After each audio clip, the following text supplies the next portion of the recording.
Oh là là, ok, big dossier. Big dossier, chat. J'imagine que vous avez suivi. J'imagine que vous avez suivi l'affaire Epstein. Waouh. Franchement, comment vous. Je sais pas. Comment vous cachez ma déception? En fait, pas la peine de le cacher, mais vraiment, moi, je vous le dis, hein, c'est vraiment une grosse déception. Jeffrey Epstein s'est bel et bien suicidé et n'avait pas de liste de clients, conclut le FBI. Est-ce que vous avez suivi ça, chat, hein? Est-ce que vous avez suivi ça, chat? C'était il y a à peu près une semaine et franchement, personnellement, moi, je suis vraiment très déçu. Conclu par le FBI, vous savez que voilà, il travaille en cohésion avec le DOJ, donc le Department of Justice. Le FBI ment très clairement. Je pense que personne n'est dupe, tu vois. Personne n'est dupe. Je pense vraiment même que, tu sais, même les, que ce soit à gauche ou à droite, ou même les pro-MAGA ou les pro-démocrates, ce que tu veux, personne n'est dupe et tout le monde est très déçu de cette affaire-là. Tout le monde est déçu du fait que, voilà, il conclut par, apparemment, il se serait suicidé, mais personne n'y croit. Trump est trempé dedans jusqu'au cou. Mm. Ouais, très clairement. Enfin, très clairement, peut-être j'ai un avis un peu différent. Enfin, vous me direz ce que vous en pensez, mais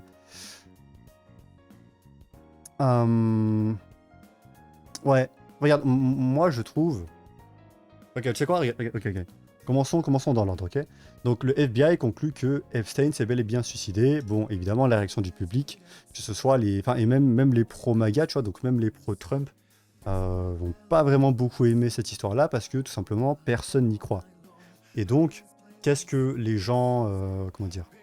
Tu sais, qu'est-ce que les gens dénoncent là-dedans? Bah, encore une fois, c'est une corruption et les gens sont très déçus parce que la plupart des gens étaient d'accord, justement, si Trump a gagné le vote populaire, c'est selon moi parce que les gens étaient, bah, pas d'accord avec dire, les idées des démocrates, et de deux, je pense qu'au bout d'un moment, c'est assez ancré, je dirais, dans les élites américaines, dans les institutions américaines, le fait que là-bas, c'est très, comment dire, les départements, les élites américaines sont très corrompues. Et donc, les pro-MAGA, qu'est-ce qu'ils voulaient? Les gens à droite aux États-Unis, qu'est-ce qu'ils voulaient? C'était une espèce de démantèlement de ces institutions-là. C'est pour ça que les gens étaient contents que l'USAID a été fermé, parce que l'USAID, voilà, je sais pas si vous avez. Il y a quelqu'un aux États-Unis qui s'appelle Mike Benz qui a fait beaucoup de recherches là-dessus. Et il est passé dans le Joe Rogan podcast et le Tucker Carlson, si vous voulez écouter. C'est hyper intéressant, mais voilà, il a révélé qu'il y a pas mal. Enfin, il a révélé pas mal d'informations. Et basiquement, pour résumer ça en une phrase, si le travail est trop sale pour la CIA, alors il l'envoie à l'USAID. Tu vois, basiquement, c'est comme ça que ça marchait. Et cette année-là, ce qu'ils ont fait, c'est qu'ils ont fermé l'USAID. Donc là, c'était une grande victoire par rapport, on va dire, aux institutions, une grande victoire par rapport à la corruption au sein du gouvernement, ou plutôt des personnes très proches du pouvoir aux États-Unis. Donc c'était vraiment une très grande avancée. Et là, bah, malheureusement, comment dire, que le FBI conclut que Epstein s'est suicidé, personne n'y croit. Et pourquoi personne n'y croit? Eh bah, penchons-nous là-dessus. Donc le département de la justice, le FBI, ont dit qu'il n'y avait aucune preuve que Jeffrey Epstein s'est suicidé, qu'ils ont gardé une liste de clients, ou que du blackmail, donc du chantage, a été fait sur des personnalités influentes. Voilà, ça c'est ce qui est conclu. Bon, on va pas lire parce que c'est de l'anglais, j'aurais bien aimé le traduire pour le public français, mais voilà. Basiquement, c'est ce qui conclut. Et voilà, tu as Elon Musk ici, voilà, qui il mème un peu sur cette affaire-là. Parce qu'effectivement, ce qui s'est passé, c'est que le gouvernement de Trump ont dit qu'effectivement, ils allaient relâcher les dossiers, enfin plutôt les Epstein Files, plutôt la liste d'Epstein. On a besoin de plus de temps. La liste d'Epstein est sur mon bureau, et c'est ce qu'avait dit Pam Bondi. Et Pam Bondi, c'est justement procureure générale des États-Unis, et c'est elle qui est en charge du DOJ, donc le département de la justice. Donc voilà, Pam Bondi, c'est elle. Et elle avait déclaré effectivement que la liste d'Epstein était sur mon bureau, et bah Bizarre, bizarre, hein, qu'est-ce qui s'est passé? Entre-temps, il semblerait qu'il y a eu des changements, puisque aux dernières nouvelles, elle a dit que il n'y avait pas de liste de clients d'Epstein. La chance, c'est très sûrement la chance, hein, on ne sait pas ce qui s'est passé. Hein. Euh, Epstein, Weinstein, les noms se ressemblent énormément. Hmm. Ah, sauf que là, la sauce est bien plus conséquente. Ouais, et pourquoi cette affaire-là, elle est importante, tu vois? Pourquoi cette affaire-là, elle est importante? Parce que c'est des hauts responsables américains très proches du pouvoir, et même plus qu'américains, j'ai envie de dire, hein, parce que il y a le nom de Prince Andrew qui est traîné dedans. Tu sais, pas Prince Andrew au Royaume-Uni qui étaient mêlés là-dedans, plein de, on va dire, de milliardaires ou juste de personnes qui ont du pouvoir, qui sont mêlés dans cette histoire. Et donc, tu sais, ça fait depuis des années que la réputation de la CIA, ou plutôt des Intelligence Agency, donc c'est quoi? C'est les services de renseignement aux États-Unis, tels que le FBI et la CIA, les gens ont perdu confiance en ces institutions-là, tu vois. Il y a comment dire, tu sais, une théorie du complot, hein, selon le point de vue, qu'importe comment tu veux regarder ça, mais par exemple, il y a une théorie qui est très connue, c'est, tu sais, l'assassinat de Kennedy. Et ça, voilà, qu'importe, on va pas plonger dans ce rabbit hole pour l'instant, mais qu'importe ton avis là-dessus, la perception, mon point, c'est que la perception du public, il y a une grande majorité de personnes, et je dirais même la majorité des gens, peut-être que je me trompe, mais en tout cas une grande majorité de personnes qui pensent que justement, un des anciens présidents des États-Unis, donc JFK, Kennedy, s'est fait assassiner par la CIA, tu vois. Et donc, pourquoi c'est important? Parce que les Américains ont plus confiance en leurs institutions qui sont censées travailler pour eux. Et c'est pour ça que les gens s'attendaient justement avec le nouveau gouvernement de Trump, de renverser toute cette corruption au sein du gouvernement. Et malheureusement, bah, le fait de voir un cas comme celui-ci, le fait que, voilà, il déclare que Epstein, il n'y avait pas de client list, alors qu'ils ont dit des semaines avant que la liste de clients est sur mon bureau, c'est quand même assez bizarre, quoi, tu vois, c'est assez bizarre. Et les gens ne croient pas à ça. Et je pense qu'ils ont raison, parce que, enfin, ça c'est mon avis personnel, mais ouais, je pense que c'est beaucoup trop gros pour que ça passe. Et pour moi, regarde, c'est là où je voulais en venir. Tu vois, pour moi, le message, il est très clair. On parle de personnes au pouvoir. Et ces gens-là, ils savent analyser comment le public va réagir. Donc, ils savent que les gens ne vont pas croire au fait qu'il n'y avait pas de client list ou que, tu sais, contrairement à ce qu'ils disent, personne ne croit au fait que il n'y avait pas d'histoire de chantage ou de personnes influentes impliquées dans l'affaire Epstein. Tu vois, personne n'y croit.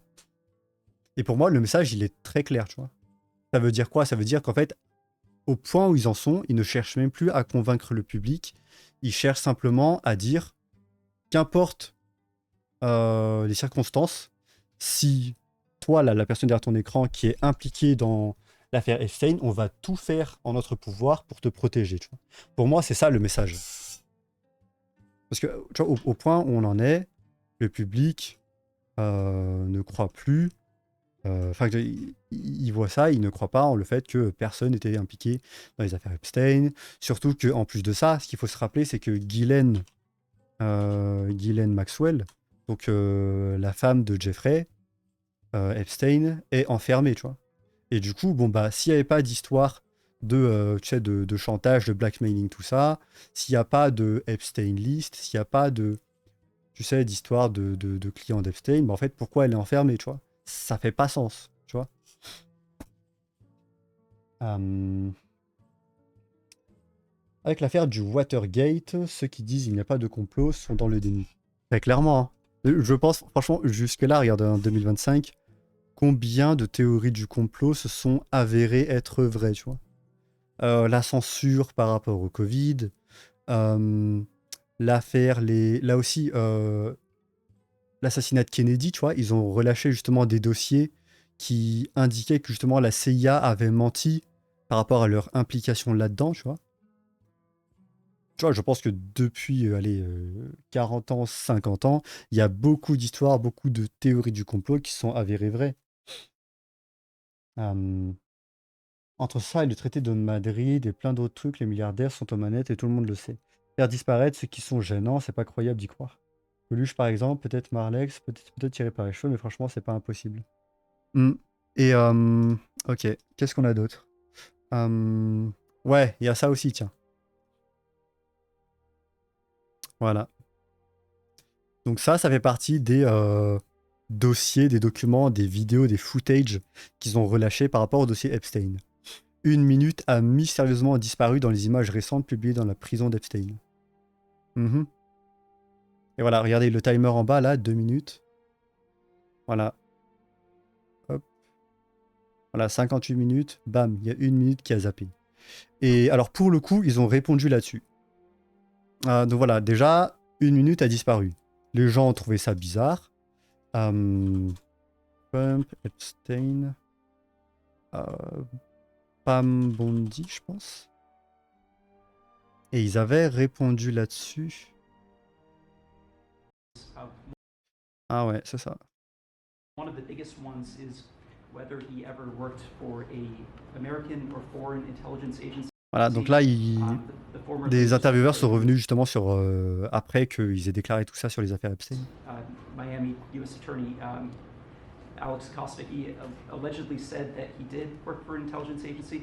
So could you resolve whether or not he did, and also could you say why there was a minute missing from the jailhouse tape on the night of the staff? Voilà. Pourquoi il y a 1 minute qui manque aux vidéos qui sont sorties? Sure, if I Pam, could. could I just interrupt for Sure. 1 second? Are you still talking about Jeffrey Epstein? This guy's been talked about for years. You're asking, we have Texas, we have this, we have all of the things. And are people still talking about this guy, this creep? That is unbelievable. Ouais, tu vois, là, il essaye de faire un peu du, enfin, selon moi, de la redirection.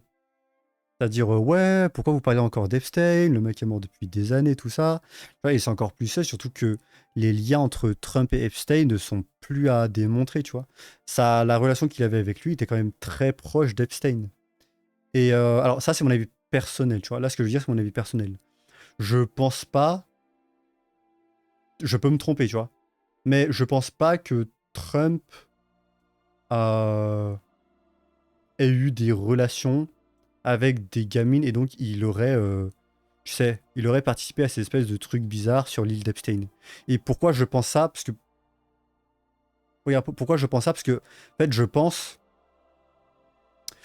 que si Trump a vu ces affaires-là avec des mineurs en collision avec Jeffrey Epstein, je pense que le gouvernement Biden et les gouvernements précédents n'auraient pas hésité à relâcher ces documents-là pendant la campagne 2024, tu vois. Ou même avant ça. Je sais pas si vous voyez ce que je veux dire, tu vois. Je trouve que, justement, ça aurait été le truc le plus incriminant, parce que s'ils avaient eu un moyen d'utiliser ça contre lui, ils l'auraient fait, tu vois. Je pense qu'ils l'auraient fait. On parle de personnes qui ont menti plusieurs fois pour justement le discréditer. Tu sais, ils avaient fait des montages de l'interview de, comment elle s'appelle déjà, Kamala Harris, pour justement la mettre en avant et de cacher plutôt les conneries qu'elle a dit, alors que c'était censé être une interview neutre. On parle de gens qui... comment dire? On parle de gens qui ont menti l'affaire de laptop de Biden. Ils ont menti plein de fois sur les affiliations que Trump avait avec la Russie, tu vois, ce genre de choses. Et ça a été démontré, hein. Ça a été poursuivi au niveau judiciaire et Trump avait gagné, tu vois. Donc, on parle de gens vraiment qui sont allés jusqu'à piocher dans les cartes les plus, celles les plus malhonnêtes, les plus viscérales pour justement gagner les élections. Et le fait, et tu vois, pour moi, le truc le plus incriminant qu'ils auraient pu avoir, c'est justement lâcher les dossiers Epstein si ça avait été bel et bien le cas, tu vois. C'est pour ça que je pense pas qu'ils soient, comment dire, impliqués dans ces affaires-là avec des mineurs. En tout cas, ça, c'est mon point de vue personnel, tu vois. Mais par contre, très clairement, hein, le fait que là, il détourne un peu, qu'il dit, ouais, il est mort depuis des années, ce genre de truc, tu vois, c'est extrêmement louche, tu vois. C'est extrêmement louche. Il y a bien un autre cas pour lequel je trouve qu'il ferait sens, tu vois. Sur pourquoi est-ce qu'ils ont pas... pourquoi est-ce que le gouvernement précédent, donc Biden, n'aurait pas lâché tous ces documents sur Trump si jamais il était bel et bien impliqué dans ces affaires-là, tu vois. Il y a un autre truc qui serait logique, c'est si jamais les hauts responsables démocrates et républicains étaient tous en fait impliqués dans ces affaires-là de pédophilie avec Epstein. Parce que du coup, imagine Biden, le gouvernement Biden commence à lâcher des documents pour dire ouais, regardez, Trump a eu des affaires là avec des mineurs, tu vois. Bah, ce qui peut se passer à l'inverse, c'est que Trump, il peut lui aussi lâcher des documents pour dire ouais, regardez, Biden ou tu vois, n'importe qui du côté des démocrates a eu des affaires avec des gamines, etc. Tu vois.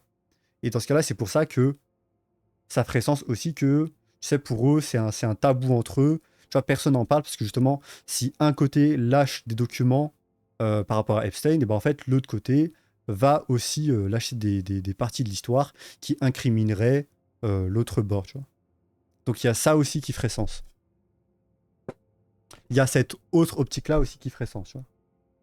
Voilà, l'île aux enfants, Epstein égale Casimir.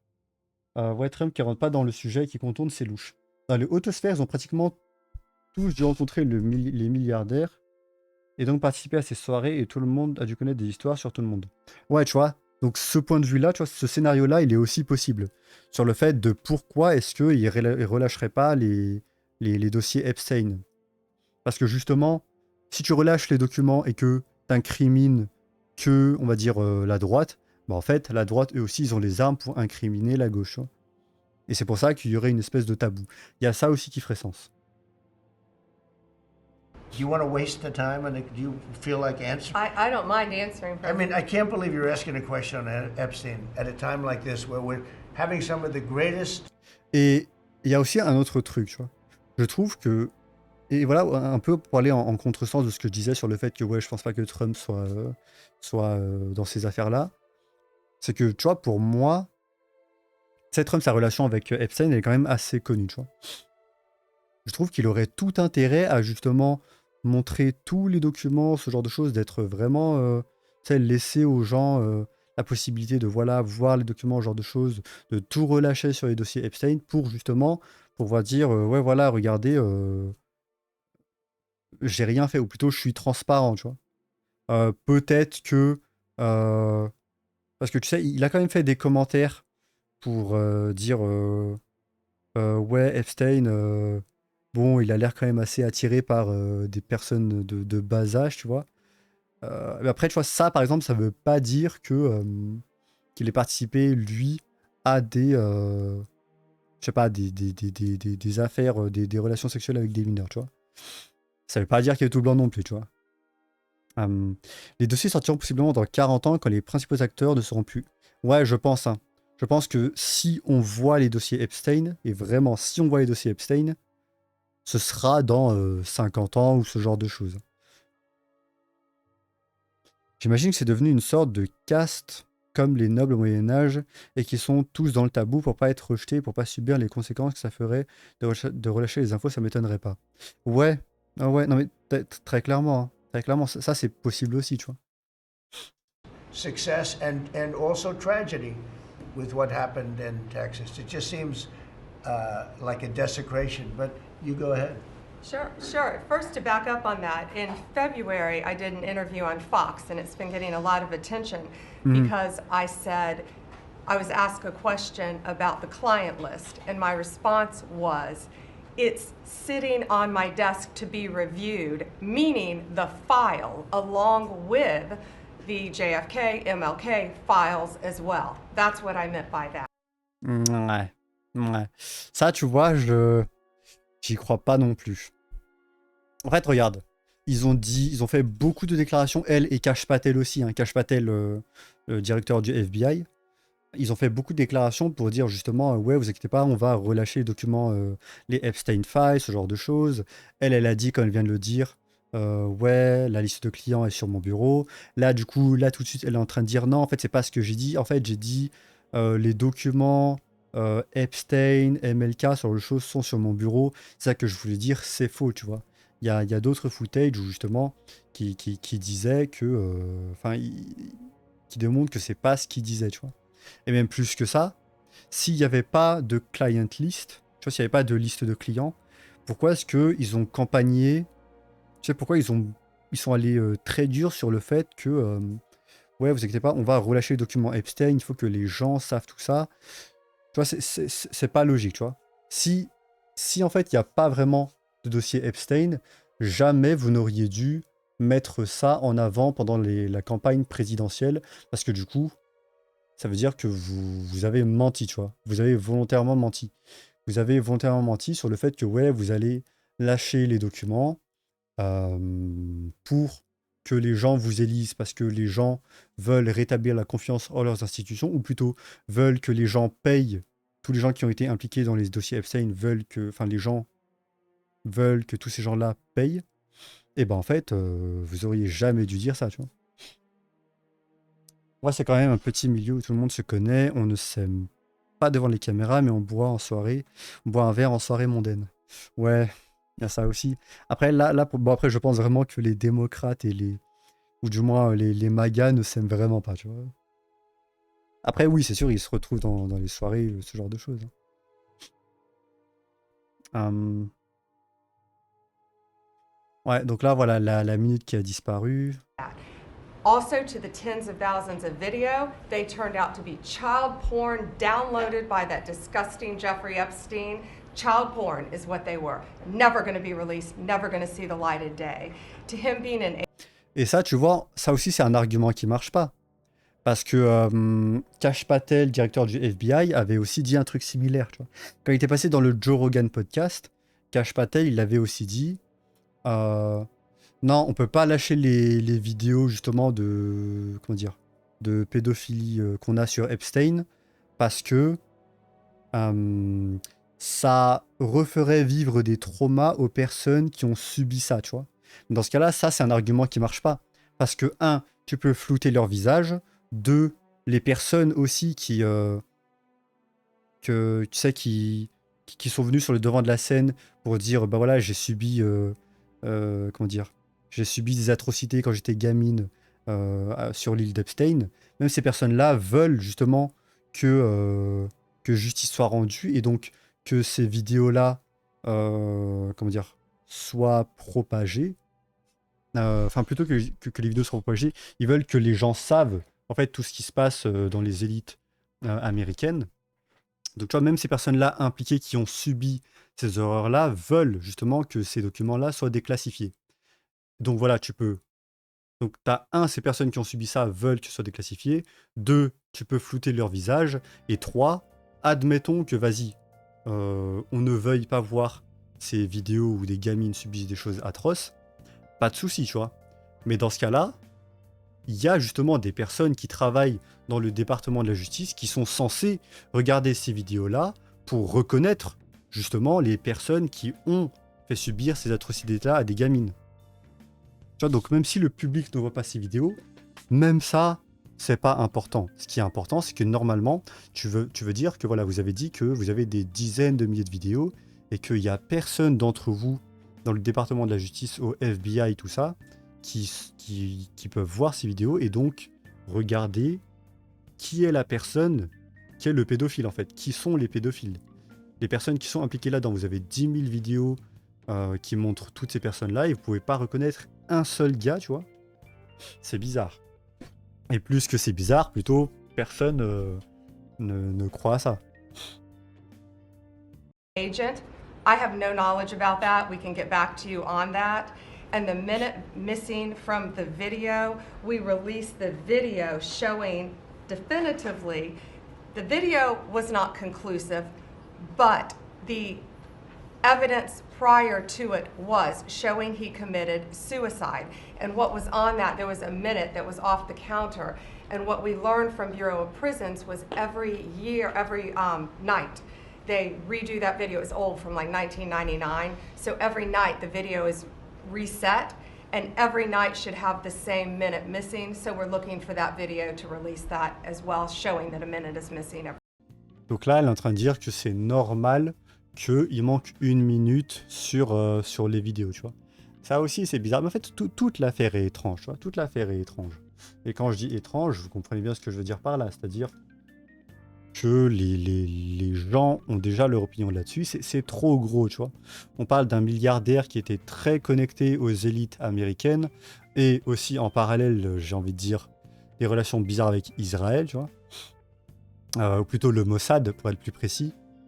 Euh, En plus de ça, il était déjà en détention pour tentative de suicide. Il a été relocalisé dans une chambre plus sécurisée pour justement l'empêcher de se suicider.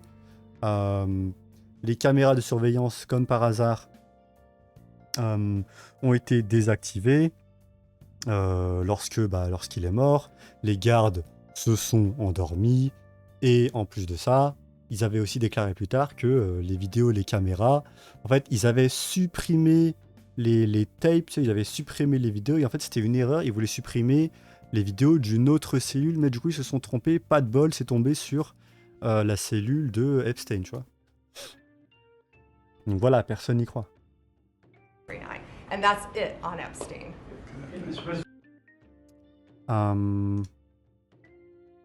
Donc voilà, ça ce que avaient déclaré du coup Pam Bondi et Donald Trump. Ok. Et ah oui, j'avais vu ça aussi. Voilà, un former CIA, donc voilà, un ancien officier de la CIA a affirmé que le Deep State avait probablement détruit les dossiers Epstein. Est-ce que c'est vrai? Bon, pas de bol, gros qui a été désactivé à ce moment-là. Cette affaire met en avant encore un fait évident, l'opacité du lien entre les puissants et le peuple, et le fait que nous soyons dans les pseudo-démocraties, des pseudo-démocraties de façade. Ouais. Et d'ailleurs, en plus de ça, tu vois, ce que tu dis, vraiment, dis-toi que là, on a deux choses qui le démontrent, parce que là, on parle des élites américaines, justement, hein, ce décalage entre la démocratie, donc voilà, la pseudo-démocratie, et ce qui se passe chez nous aussi, il est aussi visible, hein, avec d'autres trucs qu'on a pour aujourd'hui, mais voilà. Enfin, on y reviendra plus tard. Il y avait cette affaire-là, ou Renova, incroyable. Voilà, le département de la justice a informé à la cour qu'ils sont encore en train... a informé le tribunal qu'ils examinaient toujours les dossiers Epstein en vue d'une éventuelle publication selon Judicial Watch. Donc voilà. Apparemment, suite à ça, ils sont encore en train d'examiner les dossiers pour voir s'ils peuvent les relâcher. Bon, moi je ne vois pas, je m'attends plus à grand chose, hein, franchement. Je m'attends plus à grand chose. Il y a quoi d'autre? Voilà, l'ancien avocat d'Epstein, Alan Dershowitz, dit qu'il a personnellement vu toute la liste des individus dans l'affaire Epstein et qu'il a délibérément supprimé pour protéger certaines personnalités puissantes. Je sais pas ce que vous en pensez, chat, hein, mais franchement, c'est... Ouais, on souffle, hein. On souffle. Je pense vraiment personne n'est dupe. Et c'est dommage, justement, le gouvernement de Trump, dans l'esprit des gens, c'était censé être justement les gouvernements qui allaient renverser toute cette corruption. Et attention, ça veut pas dire que... comment dire? Cette seule affaire-là ne va pas entièrement contre ça. Par exemple, ils ont fermé l'USAID, qui était très corrompu. Mike Benz l'a démontré. Enfin, l'a démontré. Il était passé dans le Joe Rogan et le Tucker Carlson. Il a expliqué tout ça. Et puis Trump, de manière générale, vous savez qu'il n'est pas vraiment ami-ami avec les démocrates. Et donc, par extension, l'agenda globaliste qu'on peut voir aussi en Europe, quoi. Un gars anti-système n'atteindra jamais les plus hautes instances des États. Un gars anti-système, ouais. Un populiste, hein. Un populiste n'atteindra jamais les plus hautes instances des États. C'est dommage. C'est dommage. C'est franchement dommage. Et c'est vraiment une déception. Moi, je pense que ça crée... Tu vois, je pense que là, ce qui s'est passé avec l'affaire Epstein, c'est vraiment une cassure dans la confiance qu'avaient les Américains et le gouvernement de Trump. Parce que jusque-là, tu vois, je pense que les gens étaient très contents justement des décisions qu'a prises Trump, hein. Dans la majorité des cas, il y a même des graphiques qui ont démontré, les gens étaient très satisfaits de justement voilà, les 6 premiers mois du gouvernement de Trump. Et ça, je pense que c'est vraiment une énorme cassure, hein. Faut voir ce que ça va donner par la suite, hein. voir ce que ça va donner par la suite. Mais là, tu vois, je pense que le sentiment global des gens, c'est que malheureusement, bah regarde, les démocrates étaient corrompus. Là, je pense que les gens sont déçus de voir que le gouvernement de Trump, lui aussi, à un certain degré, euh, est corrompu lui aussi. Évidemment, je dis pas comme si ça c'était des anges non plus de base, tu vois. Je pense que dans l'idée de personne, c'était ça. Mais de voir que même lui aussi, le gouvernement de Trump, va protéger toute cette affaire, toutes les personnes impliquées dans l'affaire Epstein, je pense que ça crée une espèce de cassure de la confiance que les gens avaient envers les institutions américaines qui étaient justement en train de redorer leur blason. C'est F. Coluche encore une fois. Ouais. Et attendez, hop, hop, hop, hop. Ouais. Et du coup, voilà, il y avait ça. Alors, voilà, là, c'était tout ce qui s'était passé par rapport au dossier Epstein. Et là, c'est tombé hier. Il faut voir si ça va donner quelque chose ou pas. Mais voilà, le directeur adjoint du FBI, donc Dan Bongino, a pris un congé suite à un différend entre la Maison-Blanche et le procureur général Pam Bondi concernant la gestion des dossiers de l'affaire Epstein, tu vois. Donc là aussi, voilà, il y a le FBI, ou plutôt le directeur adjoint du FBI, est pas content de la décision qu'a prise Pam Bondi concernant comment a été traité les dossiers Epstein. Et même plus que ça, parce qu'apparemment, Kash Patel aussi, le directeur du FBI, ça pour le coup, je trouve ça vraiment... Ça, je m'y attendais pas, tu vois. Mais Kash Patel aussi considère abandonner sa position du directeur du FBI, donc il envisage de démissionner de son poste, avec Dan Bongino si Pam Bondi reste et Bongino part. Donc voilà. Ça aussi, ça fait pas mal de bruit dans le DOJ, donc le département de la justice aux États-Unis. Il faut voir si ça va donner quelque chose. Moi, personnellement, malheureusement, je pense pas qu'on aura la vérité sur les dossiers Epstein, ou du moins plutôt de notre vivant, je sais pas, mais je pense que si on voit les dossiers Epstein, ce sera, je sais pas, quand on aura 70 piges ou un truc comme ça. Quand toutes les personnes impliquées seront décédées. Je pense que ce sera trop tard à ce moment-là, et je pense que ce sera le seul moyen pour qu'on voit les dossiers Epstein. Parce que la seule personne populiste, ou du moins... vous savez, Trump, il est clairement populiste, tu vois. Il est clairement... c'était quelqu'un, on va dire, inconnu au bataillon politique. Et ce que je veux dire par inconnu au bataillon politique, il faisait pas partie de toute cette atmosphère... il faisait pas partie de ces élites impliquées en politique, tu vois. Au départ, il n'était pas là-dedans. C'était juste un milliardaire... mais il n'était pas impliqué en politique. Ce qui fait qu'il était assez étranger. Et justement, Trump, c'est un populiste, quelqu'un qui vraiment, voilà, il était là pour satisfaire la demande de la population, ce genre de choses. Pour ça que les gens se sont rangés de son côté. Et là, pour le coup, le fait de voir qu'ils ne remplissent pas, comment dire, leurs promesses concernant les dossiers Epstein et qu'il essaye lui aussi de nous faire croire que en fait il n'y avait rien dans les dossiers Epstein, il n'y avait pas de liste de clients, il n'y avait pas de blackmailing, de chantage.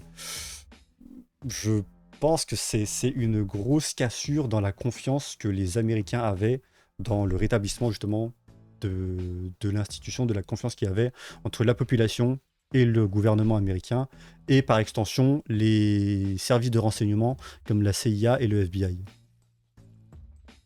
Yo Rico, comment ça va? Comment ça va, chef? Ouais.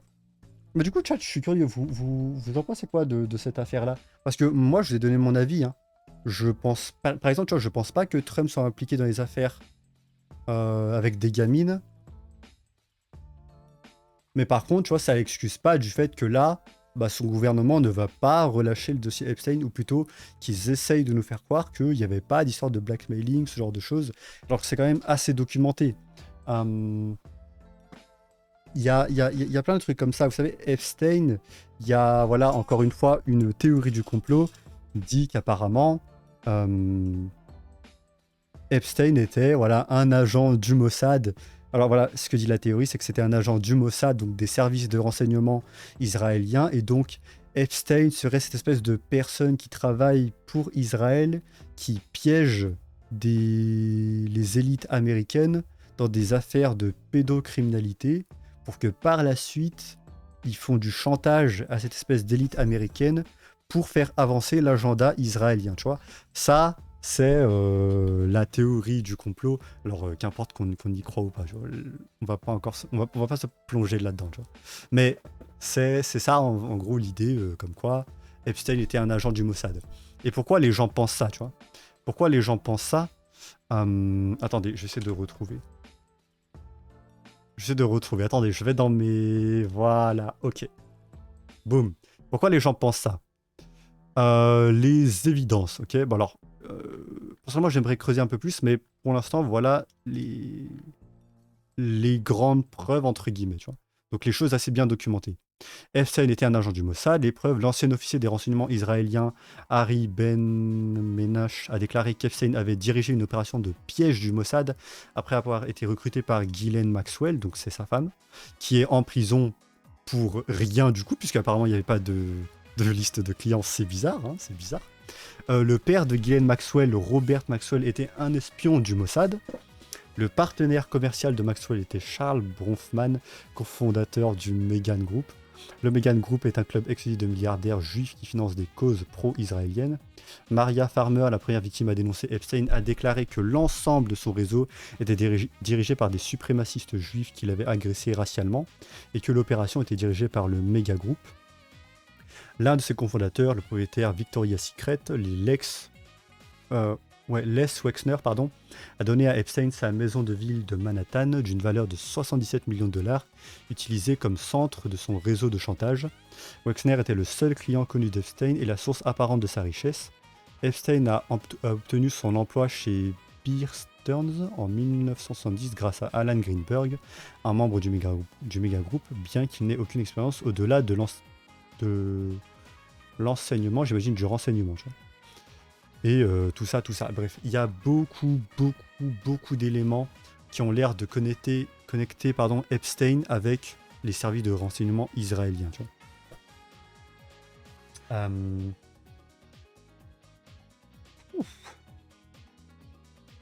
Le mec a participé à Maman, j'ai raté l'avion, tout est possible. Ouais, tout est possible. Je dirais que Trump a le cul entre deux chaises, il a le cul un peu sale dans l'histoire, et certains de ses proches aussi. Il ne doit pas faire partie des pires, c'est mon avis. Ouais, je pense aussi, tu vois. Pour moi, il n'est pas impliqué. En fait, tu vois, pour en revenir à là, ce que je disais, moi, je pense pas que Trump ait eu des affaires avec des gamines, puisque si ça avait été le cas, je pense que le gouvernement Biden aurait déjà, justement, lâché aux yeux du public, aurait déjà déclassifié des documents qui auraient incriminé Trump. Tu vois. Parce qu'on parle de gens qui ont menti l'affaire du laptop de Biden, qui ont essayé de créer des connexions, qui ont falsifié plutôt des connexions entre Trump et la Russie, ce genre de choses. On parle de gens qui ont vraiment utilisé des méthodes vraiment sales et complètement malhonnêtes pour essayer de l'incriminer, pour le faire perdre les élections. Et je pense que si Trump avait été impliqué dans des affaires de gamines, ça aurait été bien plus incriminant aux yeux du public pour ne pas voter pour lui plutôt que des affaires avec des liens qu'il aurait avec la Russie. Tu vois. Même s'il n'a pas trempé, il défend possiblement quelqu'un. Ouais, très clairement, tu vois. Et c'est en ça que je le critique. C'est en ça que je le critique. Parce que ça reste quand même lui à la tête du gouvernement. En plus, ce qu'il a dit là était très bizarre, le fait qu'il ait essayé de rediriger en disant ouais non mais il est mort depuis des années, c'est bon, lâchez l'affaire, genre de truc, c'est bizarre, tu vois, c'est vraiment de la redirection, c'est vraiment c'est une stratégie on va dire de manipulation, plutôt de dissuasion, j'ai envie de dire ça, qu'on a vu plusieurs fois, tu vois, on l'a vu plusieurs fois et c'est le même type de pattern qu'on a déjà vu, dont on se rend compte, et en fait je voir faire ça, c'est bizarre, tu vois. Après, peut-être que Trump a payé des gens pour garder le secret, vu qu'il était déjà politicien et qu'il a été président avant, donc un carnet de contacts important.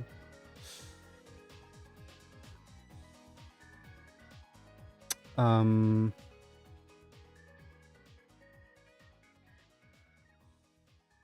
que Trump a déjà payé des gens.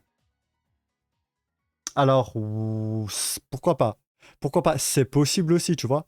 Mais entre l'argent de Trump et l'argent de... Tu sais, je sais pas si tu as vu cette espèce de comparatif entre l'argent qu'a investi les milliardaires dans la campagne de Trump et l'argent qu'a investi les milliardaires dans la campagne de Kamala Harris.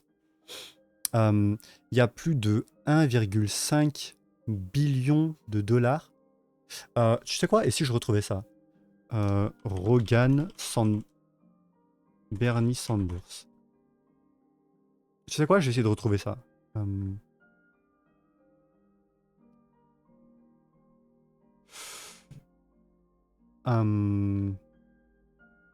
Peut-être billion. Tiens, voilà, c'était ça. Now the Constitution, what it says is you're a billionaire. You have now the constitutional. Alors, Bernie Sanders, je ne sais pas que vous savez qui c'est. Hein. Bernie Sanders, c'est le membre du Congrès. Il est du côté des démocrates. Hein. Mais c'est celui qui est le congressman qui est au siège depuis le plus longtemps dans la Chambre des représentants aux États-Unis. Tu vois. Enfin, au Congrès plutôt. Au Congrès. Right, because your money is your freedom of expression, right? So you don't like Bernie Sanders? You can put millions or hundreds of millions of dollars into a campaign and express your view about how terrible Bernie Sanders is, Right. and you can buy that election, right? That's your Right. constitutional right. I think that's probably the worst decision that the Supreme Court has ever made. So what is the result of that decision? The result of that decision, let's take us to where we are today, is that Elon Musk, and I know Elon was on your show, and he's here in Austin, huh? Yeah. Okay. And we could talk about Elon, but he spent $270 million to elect Trump as president. Okay. Oui. I think that's absurd that any one person. What's the most someone donated towards the Harris campaign? Oh. They spent a lot of money on Harris as They well. spent $1.5 billion just Combined. over the course of 1,5 billion de dollars, tu vois. Donc en gros, ce que je suis en train de dire, c'est que regarde. Bah si, pourquoi pas, tu vois. Ce que tu disais, peut-être que Trump a payé des gens pour garder le secret.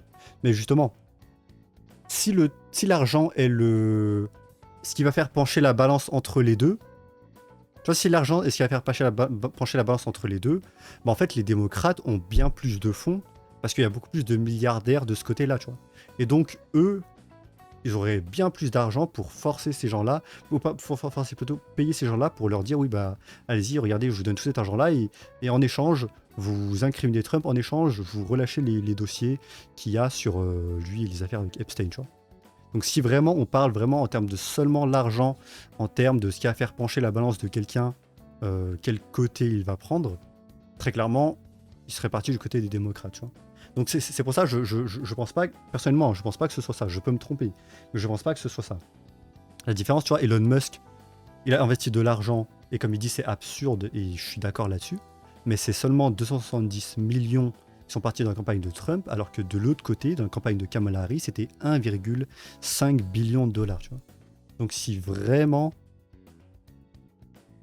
on convainc les gens avec de l'argent, c'est bien plus les démocrates qui ont ce pouvoir-là. Parce qu'ils sont bien plus nombreux. Enfin, je parle les milliardaires démocrates, hein, qui sont impliqués en politique, ils sont bien plus nombreux, justement. Ok. Quand on part full théorie du complot, on pourrait dire que les Juifs qui ont fui l'Allemagne nazie sont allés en Amérique et qu'ils ont infiltré les hautes sphères parce que les gars sont juste ultra chauds, mais vu que c'est des Juifs, ils sont ultra condescendants. Vu que pour eux, un non-juif, ça vaut moins qu'un ongle de juif.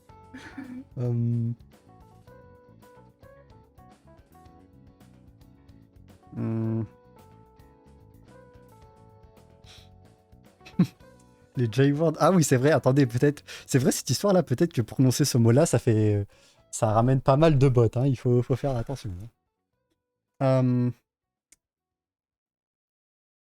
C'est aussi le premier président condamné pour agression sexuelle, si je dis pas de conneries sur une femme. Ouais, non, oui, il me semble que c'est vrai, Rico. Il me semble que c'est vrai. Ouais, il a été condamné à 5 millions de dommages d'intérêt pour agression sexuelle. Je veux dire que Clinton n'a pas été condamné pour Lewinsky. Bon, remarque, il ne l'a pas condamné. Franchement, Sanders basé. Bernie Sanders.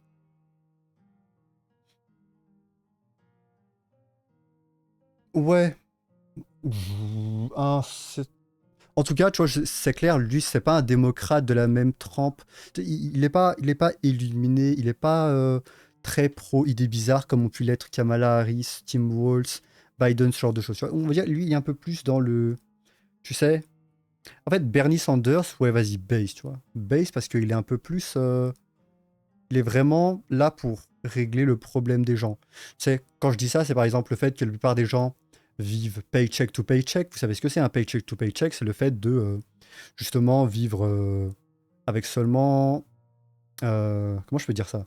L'argent de fin de mois. Et en fait, s'ils n'avaient pas cet argent de fin de mois, ils ne tiendraient même pas ce mois-ci, tu vois. C'est ça, vivre avec salaire tout salaire, tu vois. Basiquement, c'est ça. C'est des gens qui ont vraiment pas les moyens, tu vois. Et lui, il est vraiment cette approche un peu plus sensée, j'ai envie de dire, que par exemple les gens qui font, comme l'ont pu être Biden et Kamala Harris, qui font de la politique identitaire, c'est-à-dire ouais, pro-DI, ouais, il faut remplir les quotas hommes-femmes, il faut remplir les quotas entre les Noirs, les Arabes, les Blancs, tout ça, tu vois. Il a un truc, il est un peu plus sensé, Bernie Sanders, tu vois. Donc dans ce sens-là, base. Après, j'avoue que pour le coup, tu vois, l'espèce d'attaque qu'il a tenté de faire pour attaquer Trump et Musk, alors qu'en fait les démocrates ont mis bien plus d'argent dans la campagne électorale, là je trouve ça un peu, tu vois, je suis pas trop de son côté, tu vois. Mais de manière générale, ouais. En tout cas, il est un peu plus sensé que, il est même beaucoup plus sensé que Kamala Harris ou Biden. Les J-words, les gars, on a dit. Ouais, ouais, t'as raison. My bad, je vais faire attention. Ça date, c'est dans les années 90, quand Clinton était président, il a trompé Hillary avec sa secrétaire. Tu parles de l'histoire des cigares, c'est ça? Hein, les cigares dans le cul. Agression, c'est un délire dessus quand même. Certes, même si elles sont pas toutes vraies, les accusations d'agression. Ouais, mais alors, très clairement, tu vois. Et regarde, si on en revient un peu à Epstein, vous savez que sur l'île d'Epstein, justement, il avait une peinture. Une peinture Epstein Paintings. Et c'était un président américain, c'était qui déjà? Regarde, c'était ça, tu vois. Epstein avait dans sa maison cette peinture-là de Bill Clinton. Alors, c'est l'un des deux. Il me semble que c'est Bill Clinton qui est vrai. Et celui-là, il me semble qu'il est faux. Tu vois, j'ai pas envie de dire de bêtises. Mais en tout cas, Bill Clinton, il me semble que cette peinture-là, dans la maison d'Epstein, elle est vraie. Tu vois. J'ai quand même envie de... J'ai quand même envie de voir. Personne n'a invoqué Grook.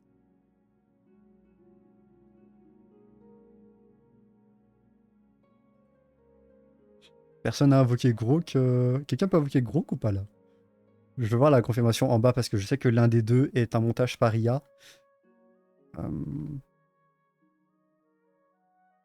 Ok, tu sais quoi? Demandons à Grook directement. Ok. La peinture... Merde.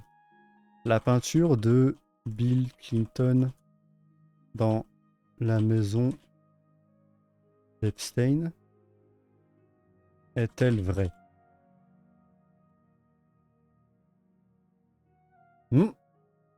Oui, ok. L'existence de la peinture de Bill Clinton dans la maison de Jeffrey Epstein est confirmée par plusieurs sources. Cette œuvre est intitulée Parsing Bill, a été réalisée par l'artiste blablabla, ok. Soyez les rapports. Selon les rapports notamment du Daily Mail, la peinture était exposée de manière proéminente dans la maison de Jeffrey Epstein à Manhattan, dans une pièce près de l'entrée.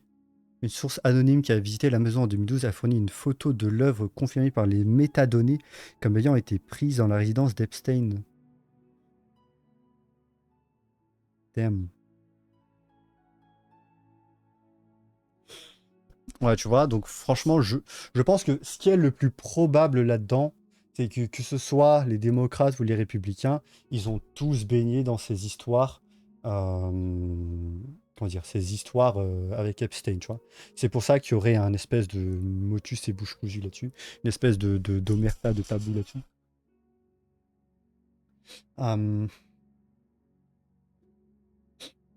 Si Clinton n'est pas sur la liste d'Epstein, je me coupe une couille. Ouais, je pense aussi, de toute façon. Mais bon, c'est dommage, hein, malheureusement, bon, c'est une grosse déception, c'est une grosse perte de confiance envers le gouvernement de Trump. Et faut voir ce que ça va donner, tu vois, mais c'est dommage, hein, c'est dommage. Il y avait enfin un président, un populiste plutôt, qui avait beaucoup cette énergie de renverser, on va dire, toute cette institution, toute cette corruption dans les institutions. Et c'est dommage de voir que, bah, malheureusement, il y a encore des obstacles, il y a encore des obstacles pour ça, quoi. Donc c'est dommage. Maintenant, faut voir si cette affaire avec, tu sais, le directeur du FBI qui veut que Pam Bondi dégage, parce que c'est elle du coup qui a relâché tous ces documents-là, tu vois. Faut voir si ça va donner quelque chose là. Enfin bon, c'est ça pour les dossiers Epstein. Faut voir ce que ça va donner. Mais c'est clair, hein, Clinton, il est très bizarre, hein. Déjà, l'histoire de cigare dans le cul là, avec Monica Lewinsky, c'est vrai que c'est très étrange. Hein. Très étrange. On parlait de Bunaimin il n'y a pas quelques semaines, et rip à lui d'ailleurs, il y a un mec qui a dit que c'était un complot parce qu'il était anti-système. Oh, Bunaimin. D'ailleurs, Bunaimin, il est cambodgien, hein, si je dis pas de bêtises. Hein. Je crois que c'est le seul personnage public cambodgien qui existe, ou du moins à ma connaissance en France. Ouais, Bunaimin, c'est triste. C'est triste, c'est triste. Ok. Ouais, voilà, ouais. L'humoriste Bunaimin décédé à l'âge de 43 ans. Il a chuté de 8 étages. Il souffrait d'une dépression sévère et avait un frère avec un lourd handicap. Mais les Golemons en commentaire se foutent de sa gueule, majoritairement des ados qui doivent se continuer sur les réseaux. Enfin, qu'on doit se continuer sur les réseaux. Quelle triste génération. Ouais. Apparemment, il est décédé d'une chute de 8 étages. Alors, il y a quelqu'un qui dit qu'il était en dépression. Et effectivement, ça semble être assez documenté, avéré. Mais apparemment, hein, il me semble que les circonstances de sa chute... Voilà, ouais, c'était ça. En essayant de récupérer son téléphone tombé dans la gouttière de son balcon. Et donc, ça aurait été vraiment une chute. Hein. Maintenant, faut voir, faut démêler le faux du vrai. Ils avaient dit qu'il avait fait tomber son téléphone. Il a voulu le rattraper, terrible. Hein. Ouais, c'est triste, franchement.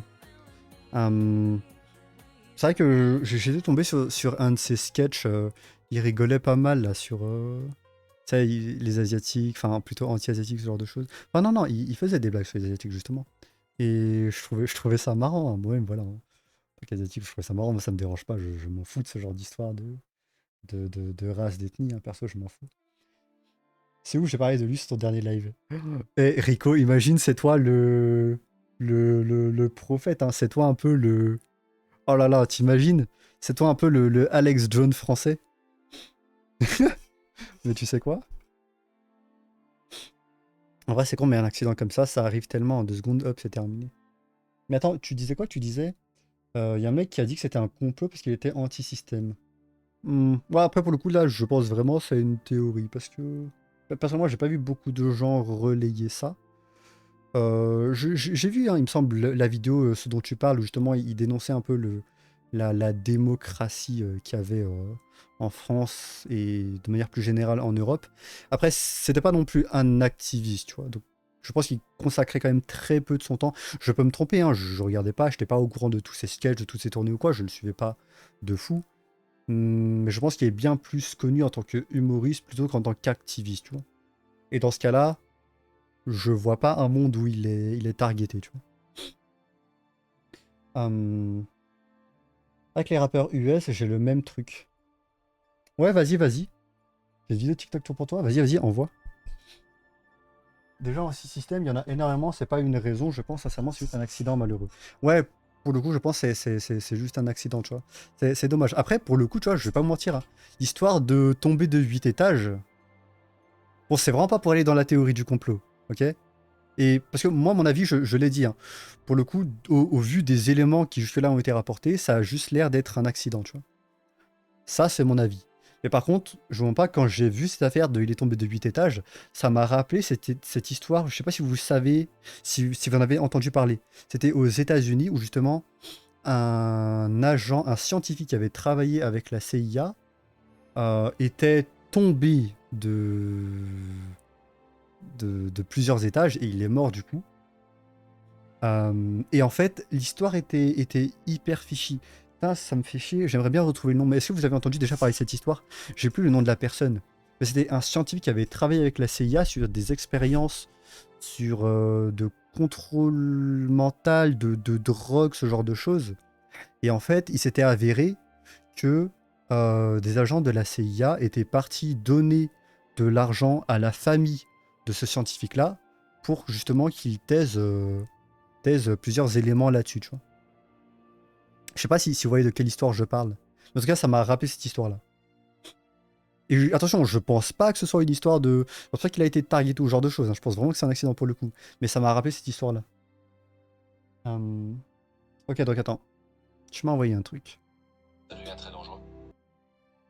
Ouh, ok. Ça devient très dangereux. J'arrête tout, on ne peut pas vaincre le Deep State. La France est foutue. Là, ils sont en train de tuer tout le monde. Tuer tout le monde. Voilà. Ils ont failli tuer ou enfermer dans un hôpital psychiatrique Pierre Jovanovic. Ils viennent encore de défenestrer du 8e étage un artiste connu, que vous connaissez probablement, hein, qui dénonçait la magouille et la mafia démocratique, faussement démocratique européenne et française. Ils ont suicidé François Fèvre, qui était le chirurgien de Brigitte Macron. Ils ont tué... Ah oui, il y a aussi... je crois que c'était un député du RN, c'est ça? Un député du RN qui a été retrouvé décédé. Et ça avait été une des personnes qui avait dénoncé justement une histoire dans laquelle plongeait Macron, il me semble. Et Éric Dénessé, soi-disant suicidé. Ils ont aussi suicidé... Ouais, c'est ça, ouais. Un député ou un maire, LR. Non, ouais, c'était le RN qui s'est suicidé. Il a dénoncé l'affaire Alstrom de Macron. Et tous ceux qui faisaient partie de cette dénonciation sont morts pour la plupart. Ouais. Ah, c'est... Attends, LR? Je vais quand même vérifier. Parce que j'avais mis ça dans un coin, justement. Attendez, ça m'a retrouvé. C'était ça, Olivier... Éric Dénessé et Olivier Marlex. Ah, c'était lequel d'entre eux qui était... Les Républicains? Ok, lui, c'était les Républicains. Il me semble, Éric Décenné, lui. Ah, c'était lui. Si je dis pas de bêtises. Hein? Non, c'était vraiment les Républicains. Il me semble que j'ai vu que c'était RN. Il n'y a pas quelqu'un du RN qui est mort il y a quelque temps? Mais ok, ouais. Olivier Marlex, voilà. Suicidé le 7 juillet. Ont tous deux dénoncé la vente d'Alstom Énergie à General Electric, expliquant que l'État sacrifiait les intérêts français au profit des Américains. Ouais, c'est vrai qu'il y avait cette histoire-là il y a quelques jours. Mais ok, vas-y, continuons. Monsieur Marley, je ne sais pas si vous le connaissez, voilà, qui dénonçait également les magouilles de l'Alstom, etc., de Macron et la Cour des comptes et toutes les magouilles qu'il peut y avoir. Ça commence à devenir vraiment franchement dangereux. Il y a 6 agents ou 4 agents de la DGSI qu'on a retrouvés suicidés. Bref, ça devient vraiment franchement très grave. 6 agents de la DGSI. Ils ont défenestré mon ami Stéphane Blais maintenant il y a plusieurs années, mais pour des raisons inconnues. Stéphane Blais qui dénonçait lui carrément le sionisme qui a l'emprise sur la France. Et aujourd'hui, cette emprise est tellement gravissime qu'ils ont même failli tuer Donald Trump. Hein. Je rappelle qu'il a pris une balle dans l'oreille. Et que depuis cette balle dans l'oreille, finalement, on est passé d'un homme politique qui a été élu, qui nous a promis la déclassification de beaucoup de choses, du dossier JFK notamment, des dossiers Epstein, à quelqu'un qui nous dit qu'il n'y a pas de dossier Epstein, que les listes n'ont jamais existé. Bon, très bien, alors qu'il y a de nombreux procès, notamment contre le prince Andrew et d'autres gens, que le petit... D'ailleurs, justement, hein, il me semble avoir vu que justement le prince Andrew était libre de recirculer aux États-Unis parce que justement, les charges ont été abandonnées parce que bah, justement, la conclusion du FBI, c'est que il n'y a pas de liste de clients, tu vois. Et c'est vrai que lui, du coup, Prince Andrew, il est de nouveau libre aux États-Unis, quoi. Macro qui fournissait Epstein en jeune fille fraîche avec son agence de mannequin, Monsieur Buñuel, a été retrouvé suicidé dans sa cellule, comme Jeffrey Epstein. Ce sont bien entendu des réseaux du Mossad, tout ça. Donc voilà pourquoi ça n'a pas été révélé. Donald Trump aujourd'hui est sous le joug de menaces du Mossad, directement, donc d'Israël. Il est obligé de lécher le fion de Netanyahou. Il a même dit il y a quelques jours que Netanyahou était le plus grand homme de la planète. Et Netanyahou lui a dit finalement, je vous remets l'enveloppe du prix Nobel de la paix. Puisque c'est Netanyahou qui décide qui doit être le prix Nobel de la paix. Pour vous dire... C'est vrai, hein. Vous avez vu ça? Netanyahou, Nobel Prize. C'était ça, oui. The letter I sent Netanyahou nomine Trump pour le prix Nobel de la paix. to the Nobel, I present to you, Mr. President, the letter I sent to the Nobel Prize Committee. It's nominating you for the Peace Prize, which is well deserved, and you should get it. Thank you very much. This I didn't know. Wow. Thank you very much. Coming from you in particular, this is very meaningful. Thank you very much, baby. Thank you. Thank you for everything you're doing. Thank you. It's a great honor. I present to you. Waouh! Ça fait 2 personnes déjà qui le nominent pour le prix Nobel de la paix. Bon, apparemment, là, Netanyahou qui le nomine, ça fait suite à justement le fait qu'ils disent oui, t'es le plus grand homme, etc. Donc bon. À quel point ce lobby est extrêmement puissant et à quel point c'est eux qui tiennent l'Occident, mais totalement. Et aujourd'hui, ceux qui veulent se mettre en travers de leur route sont tout simplement éliminés. Donc je vais peut-être arrêter.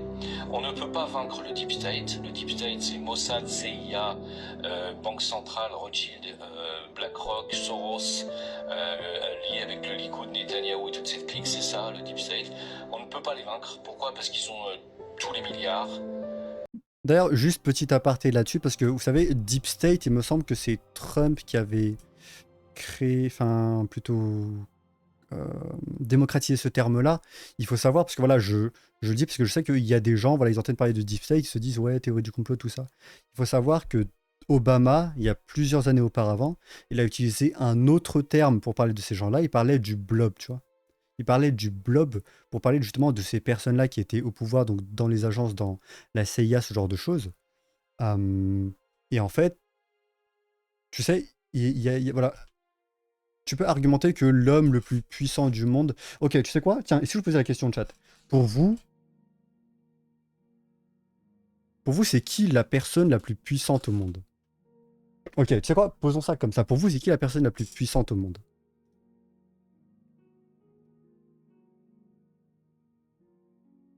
Il y a des gens, pour certains, ils répondraient le président des États-Unis.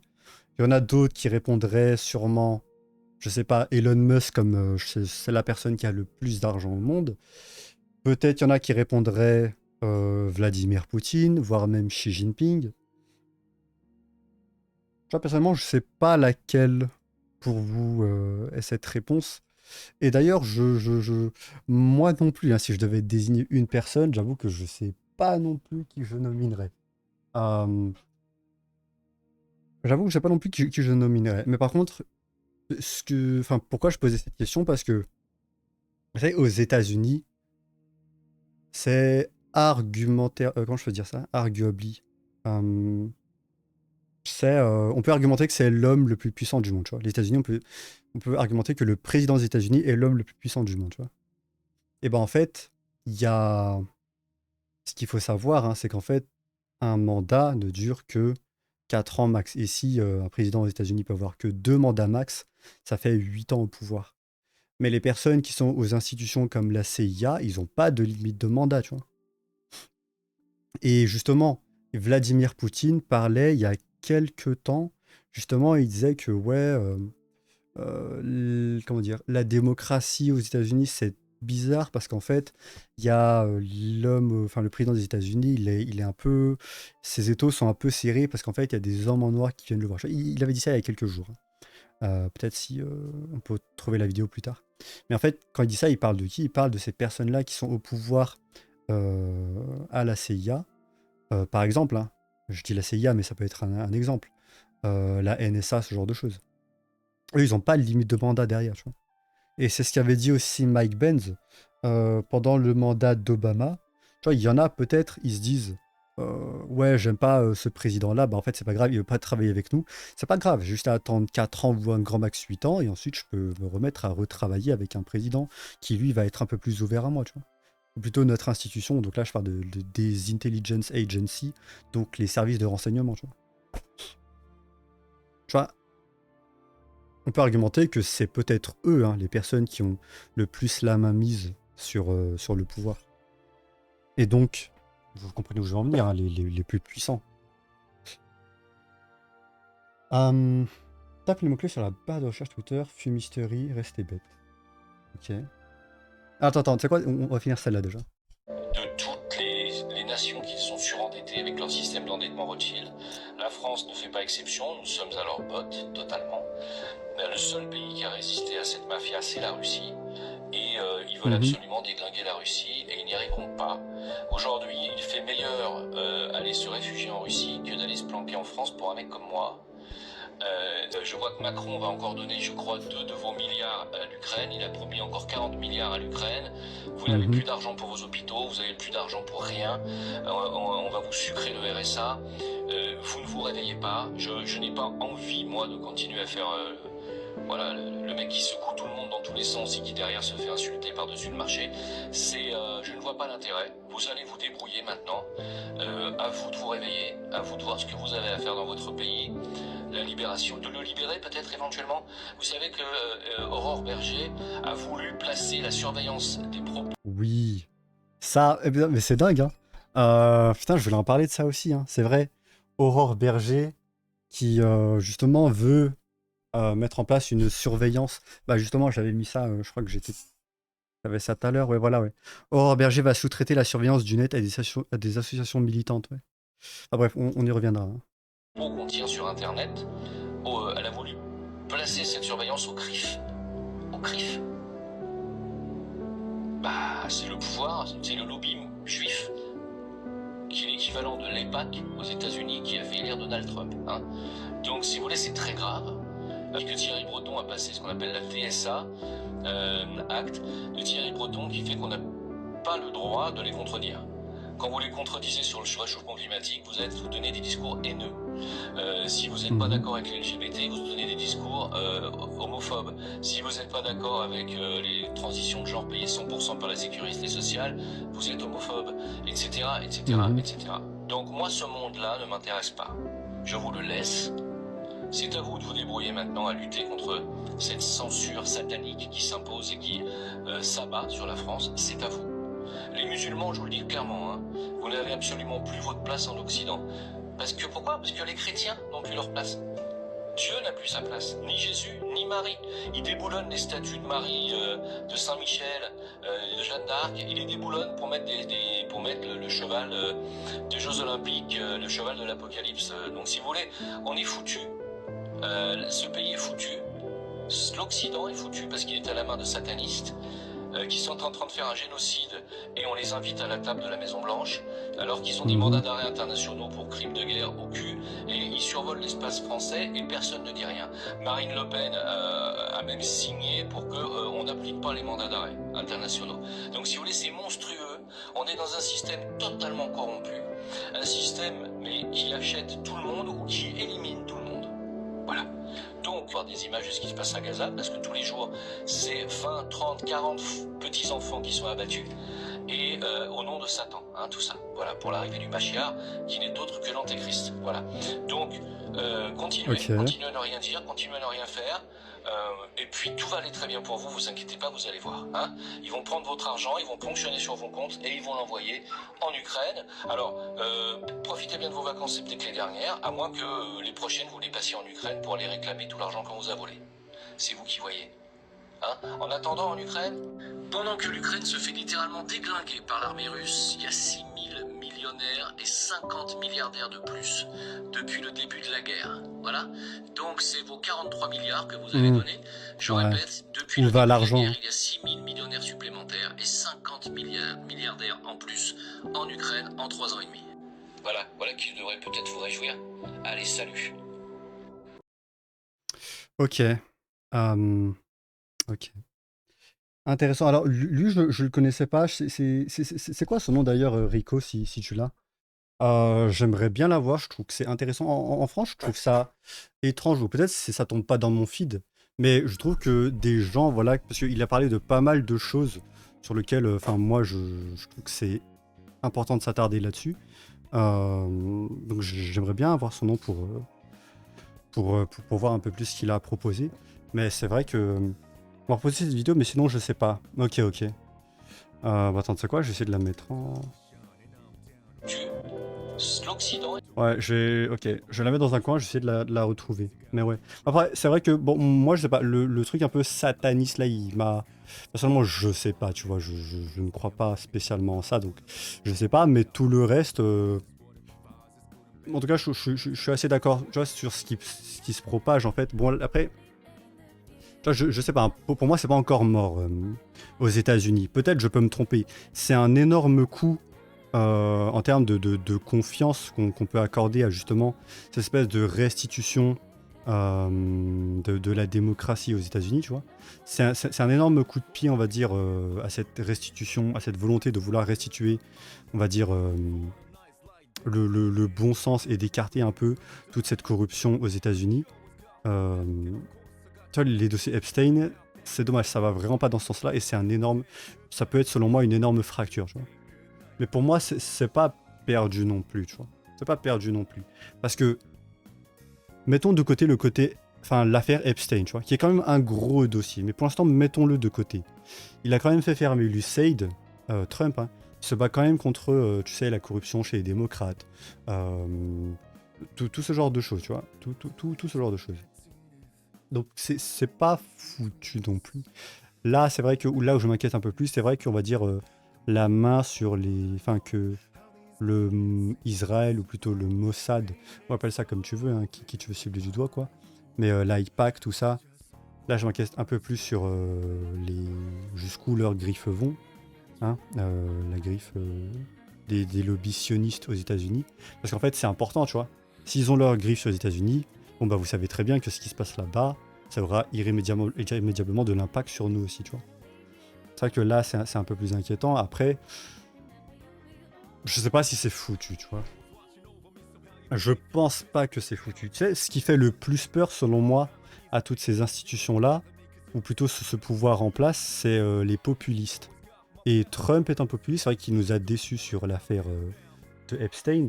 Mais tu vois, la plus grande menace de tout ça, c'est les populistes. Et regarde ce qui se passe en ce moment.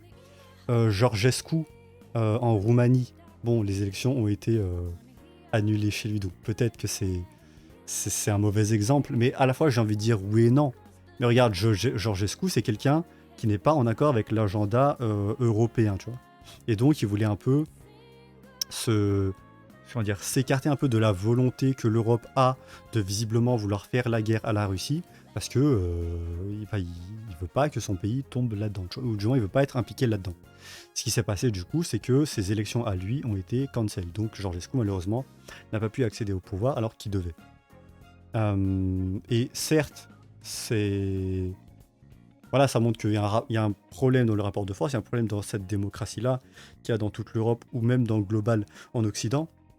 Mais il y a autre chose que ça montre, c'est que le peuple est en train, justement, c'est pour ça que tu vois cette montée de la droite, c'est pour ça que tu as de plus en plus de gens qui se disent oui, bon, d'accord, l'Ukraine, ok, je veux bien, mais au bout d'un moment, on peut penser à nos hôpitaux, ce genre de choses, tu vois. De plus en plus, ces gens-là commencent à monter, ces avis-là, ces langues commencent à être déliées, de plus en plus, tu vois, cette droite-là remonte. Et quand je dis cette droite-là, tu as compris que je parle un peu plus du nationalisme, du fait de ne pas vouloir faire partie de cet agenda mondialiste, ou plutôt, on appelle ça la mafia européenne, ou ce que tu veux, tu vois, Bruxelles. De plus en plus de gens, les peuples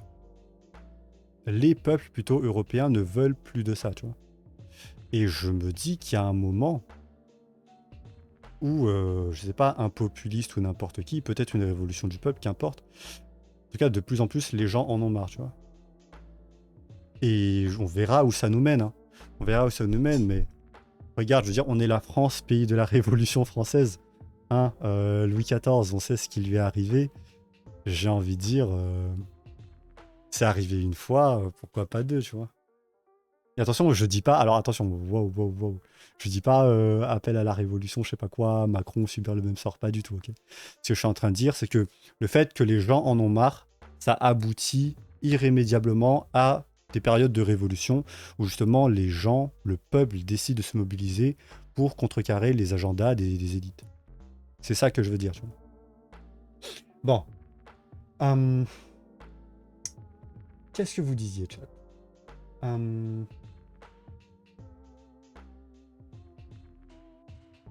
Cette série de suicides liés... Ok, attends, on était un peu plus loin. La plus puissante au monde, je dirais, soit Soros, soit le dirigeant de Rothschild ou de BlackRock. Ouais, Larry Fink. Hein. Peut-être Larry Fink. Je pense qu'il va trop loin quand même. Bon, il a quand même perché le monsieur, beaucoup de théories de fou. Ouais, bah après, il avait un discours très alarmiste, tu vois. Pour moi, la partie un peu sataniste, tout ça, je sais pas, tu vois, je crois pas spécialement en ces trucs-là, mais tout le reste, mis à part le fait qu'il est très alarmiste, il a quand même évoqué pas mal de choses qui sont quand même assez vraies, tu vois. Donc moi, je trouve ça intéressant. Selon moi, l'arrivée du Machaya, les gars, l'objectif de Netanyahou. Ouais, le monde et la diplomatie, rien n'est tout blanc et tout noir, faut arrêter. La fausse guerre d'Ukraine, c'est du blanchiment. Oui. Pas mal de vrai là-dedans. Chacun ses intérêts essaye de les défendre de toutes les manières possibles en restant au pouvoir le plus longtemps possible. Ouais, bien entendu. C'est logique, tu vois. Ils vont jouer pour leurs intérêts. On va proposer cette vidéo, mais sinon je ne sais pas. Ok, la guerre est religieuse avant tout. Jérusalem est important pour les trois religions, mais pour les J-Words, c'est important de prendre le dessus. Jérusalem, c'est le berceau de chaque religion, ouais. La droite française se range du côté du CRIF depuis 2-3 ans. Ce que Jean-Marie Le Pen n'aurait pas fait. Ouais. Depuis que la gauche s'est rangée. C'est vrai que JMLP, lui, était, je pense, beaucoup plus nationaliste, beaucoup plus pro-France que les Marine Le Pen. Hein. Tu vois, c'est pour ça, moi, personnellement, je sais pas, moi, sur l'offre politique française, je me retrouve pas spécialement. Bien sûr, si on est dans des cas où on doit voter soit l'un ou l'autre, bah évidemment, je vais trancher, tu vois. Tu vois, là, je pensais par exemple soit LFI, soit le RN. Bon, personnellement, je sais où trancher, tu vois. Mais j'ai pas spécialement je sais pas, j'ai pas spécialement de parti de cœur en France. C'est dommage, je trouve que l'offre politique française, personnellement, je trouve pas mon compte perso. Donc là, on est vraiment dans une... tu vois, en France, hein, élection 2027-2028, je me rappelle plus. 2027. Faudra voir ce que ça donne. Hein.